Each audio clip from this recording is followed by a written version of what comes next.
여러분, 우주가 어떻게 시작됐을까요? 이건 인류가 아주 오랫동안 던져온 질문이죠. 오늘 우리가 바로 이 질문에 대한 답을 한번 찾아보려고 하는데요. 기독교 신앙의 가장 뿌리가 되는 교리, 바로 창조에 대해서 이야기해 볼 겁니다.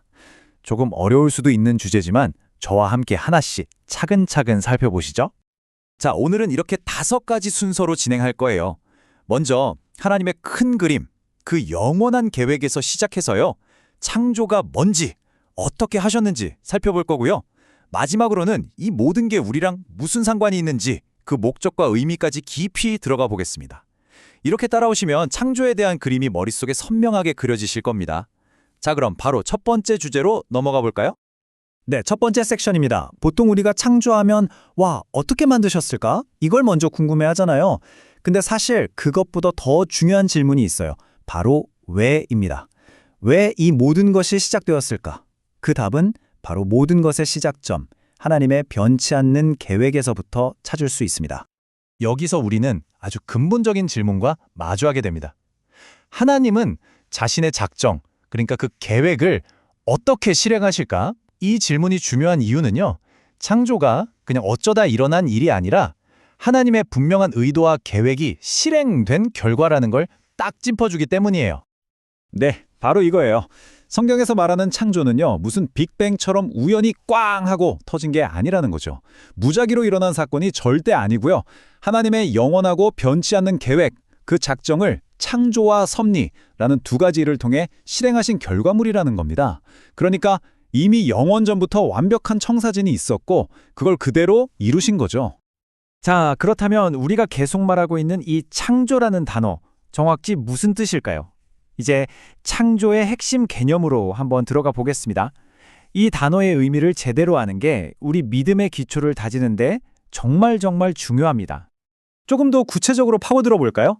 창조의 사역이 무엇입니까? 이 질문을 통해서 우리는 창조라는 행위가 얼마나 독특하고 경이로운 일인지 제대로 알 수 있게 될 겁니다. 신학에서는 이걸 좀 어려운 라틴어로 크레아티오 엑스 니힐로라고 불러요. 뜻은 간단합니다. 아무것도 없는 것, 즉 무로부터의 창조라는 뜻이에요. 바로 이게 핵심입니다. 이건 우리가 뭔가 재료를 가지고 뚝딱뚝딱 만드는 거랑은 차원이 다른 이야기죠. 오직 하나님만이 하실 수 있는 일입니다. 이 그림을 보시면 차이가 확 느껴지실 거예요. 보세요. 오른쪽에 있는 사람은 뭔가를 만들려면 나무나 도구가 꼭 필요하죠. 하지만 왼쪽을 보세요. 하나님께는 아무런 재료도 도구도 필요 없으셨습니다. 그냥 그분의 강력한 말씀 한마디로 이 온 우주가 생겨난 거예요.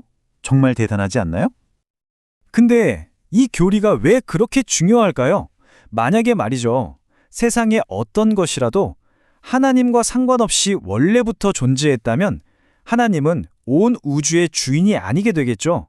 하지만 모든 것을 무에서부터 만드셨기 때문에 이 세상의 모든 것, 아주 작은 원자 하나까지도 전부 다 그분의 통치 아래에 있게 되는 겁니다. 이게 바로 하나님의 주권의 기초가 되는 거죠. 자, 이제 창조 과정의 정말 놀라운 특징 2가지에 집중해 볼게요.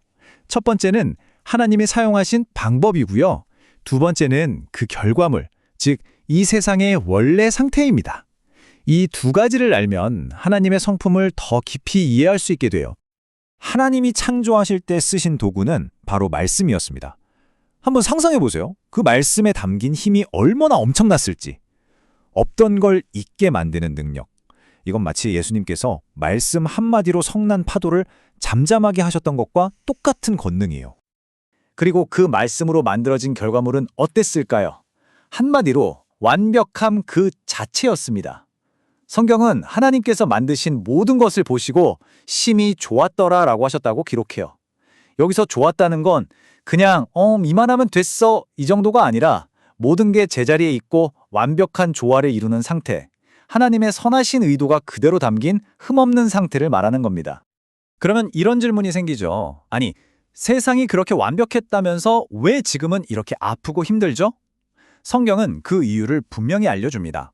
지금 우리가 겪는 질병, 고통, 죽음 같은 것들은 원래 창조 때의 모습이 아니라는 거예요. 이건 나중에 인간의 죄와 불순종, 즉 타락 때문에 세상에 들어온 비극적인 결과라는 점, 이걸 꼭 기억해야 합니다. 자, 이제 창조 이야기에서 가장 흥미로운 부분으로 들어가 볼까요? 바로 창세기 1장에 나오는 6일간의 창조 이야기입니다. 하나님께서 얼마나 질서정연하게 또 체계적으로 이 세상을 만들어 가셨는지 그 과정을 한번 따라가 보겠습니다. 사실 전능하신 하나님은 마음만 먹으셨으면 모든 걸 한순간에 짠! 하고 만드실 수도 있었겠죠. 그런데 굳이 6일이라는 시간의 틀 안에서 질서정연하게 일하셨어요. 여기에는 놀라운 패턴이 숨어 있거든요. 신학자들은 이걸 보통 형성과 채움이라고 설명하는데요. 들어보세요. 처음 3일 동안은 틀, 그러니까 공간을 만드세요. 그리고 나머지 3일 동안은 그 만들어진 공간을 생명으로 채워 넣으시는 거죠. 어때요? 정말 놀랍도록 체계적이지 않나요? 이런 걸 보면 하나님의 지혜가 얼마나 질서정연한지 살짝 엿볼 수 있는 거죠.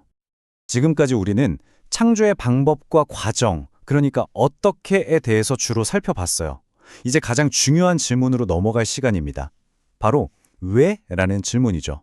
하나님은 도대체 왜, 무엇 때문에 이 모든 것을 창조하신 걸까요? 그 궁극적인 목적이 뭘까요? 네, 결론부터 말씀드리면 창조의 가장 큰 목적은 바로 창조주이신 하나님의 영광을 드러내는 겁니다. 시편에 이런 구절이 있죠. 하늘이 하나님의 영광을 선포하고 궁창이 그의 손으로 하신 일을 나타내는도다. 그러니까 이 온 우주 자체가 창조주가 얼마나 위대한 분이신지를 보여주는 거대한 증거물이자 찬양인 셈이죠. 정말 재밌는 건요. 우리가 이 창조 세계를 통해서 눈에 보이지 않는 하나님을 알 수 있다는 거예요. 이 슬라이드처럼 말이죠. 저 거대한 폭포를 보면 그분의 막강한 능력이 느껴지고요. 해바라기 씨가 배열된 정교한 패턴을 보면 그분의 놀라운 지혜에 감탄하게 되죠. 또 풍성하게 열리는 과일들을 보면 모든 건 아낌없이 주시는 그분의 선하심을 느낄 수 있습니다. 저는 이 부분이 정말 감동적인데요. 하나님은 창조의 클라이맥스인 인간을 6째 날에 만드시기 전에요. 우리가 살아가는데 필요한 모든 걸 미리 다 준비해 두셨다는 거예요. 빛, 공기, 물, 땅, 먹을 식물까지. 완벽하게요. 이게 바로 우리를 향한 하나님의 세심하고 깊은 사랑을 보여주는 가장 확실한 증거 아닐까요? 오늘 우리가 나눈 이야기의 핵심이 바로 여기에 있습니다. 아무것도 없는 데서 말씀만으로 온 세상을 만드신 그 하나님을 우리가 믿는다면 지금 내 인생이라는 광야에서 하나님이 나를 먹이실 수 있을까? 내 필요를 채워주실 수 있을까? 이걸 의심할 이유가 전혀 없다는 겁니다. 창조교리는 그냥 오래된 신비한 이야기가 아니에요. 바로 오늘을 살아가는 우리에게 진짜 살아있는 소망과 깊은 신뢰를 주는 능력의 진리입니다.